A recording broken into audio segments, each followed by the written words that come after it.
Welcome back to the channel, guys. Quick video.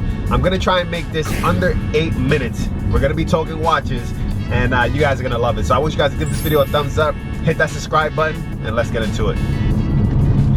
So in today's video, I'm just gonna be talking about my philosophy or my idea and approach on collecting watches and why I buy the watches that I buy.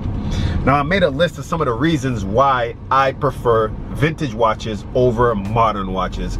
Now, if you guys who have been watching my channel for a while, you already know that I love vintage watches, like the one on my wrist, which is a Rolex Datejust 16014 blue dial.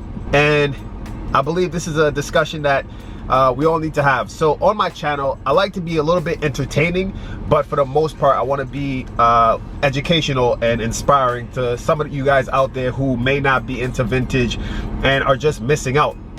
So there's timepieces out there that you guys can, pick up and enjoy way more than the modern hyped watches that you guys are having difficulty even purchasing. So why not go elsewhere and see if you could get one of these vintage watches? Now, I'm not just talking about Rolex. I'm talking maybe Omega, IWC, all these other brands that are out there, Breitling even. There's other brands out there that you guys can look at for some great watches, especially on the vintage side of things. So now let's start with this list. The first thing that I put is that I love vintage watches for the charm that you get from it. These watches have character that the modern watches, like a brand new one, even a pre-owned new watch, you'll call it new because let's say it's a 2022 or 2021, there's no charm to it. Maybe there's a little bit of wear and tear, a little bit of scratches, hairline scratches, but that's not really anything special to me. I call character and charm something like patina or a change in the hour markers. Let's say it starts to turn like a pumpkin color or yellowish color. That's what I call character.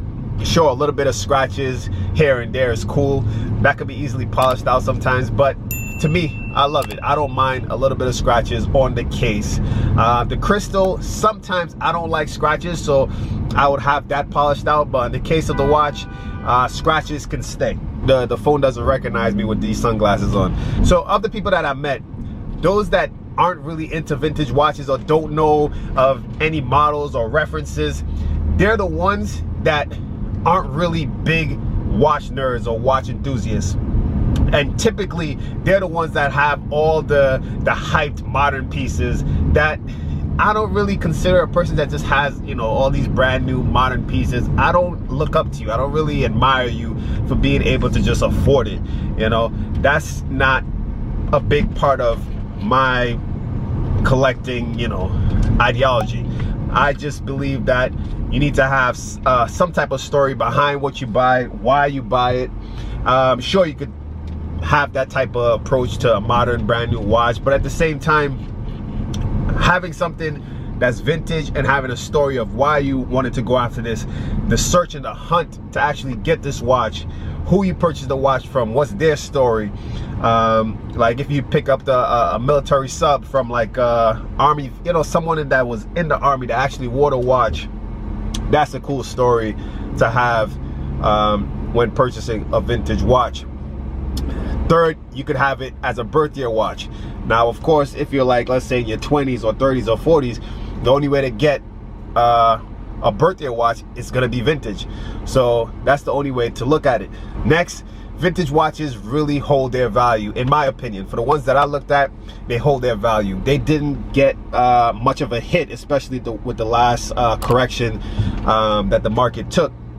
So vintage watches, if you wanna look at a value perspective, which is always smart. Some people, they just say buy what you love, yes, but at the same time you want to be smart with your money.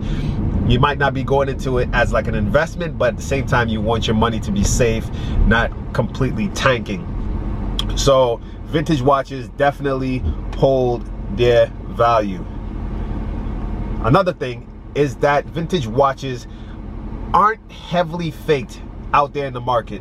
And if you see a fake watch that's, let's say, a 70s, 80s, it's easily identifiable. You'll be able to notice that this is a fake watch. These super fakes fool some dealers, people who handle these watches every day on a daily basis. Sometimes get one of these super fakes, these super clones, and end up getting screwed. So for someone that's just a collector, that's just getting into it, possibly you could easily get tricked into purchasing one of these modern watches that are easily faked. You know, they have the technology today just to make these super clones, and I don't like that idea of having those on the market. Now, to go into the next point that's kind of linking with this, is that why would I want to wear a modern, like let's say a Rolex, a brand new Rolex sub, knowing that the watch community knows that these watches are out there on the market and they look almost like the actual watch. They look like the authentic Rolex. So I don't want to be someone that someone looks over at my wrist and they're in doubt. Is this one real? Is it fake? That you don't get when you're wearing a vintage watch. You look at a vintage watch, even from a distance, maybe from, let's say, 6-8 feet, you will know if it's real or fake. Sure, the movement could be fake, but just looking at a case, the dial, a crystal, when you know, you know. You can just look at it, especially someone that look at watches to the level that I look at them. That's all the points I have written down. Hopefully you guys enjoyed this content. Hopefully you guys could relate and kind of agree with some of the points that I made. Comment down below your opinion. Give this video a thumbs up. Again, guys, hit that subscribe button and stay tuned for the next video.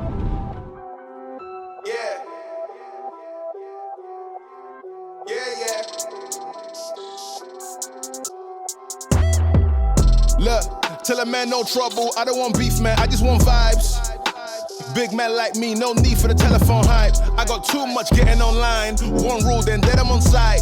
Wrong move, I bet they gon' ride. No need for the telephone hype, nah. No need for the snoozing. Big whip outside.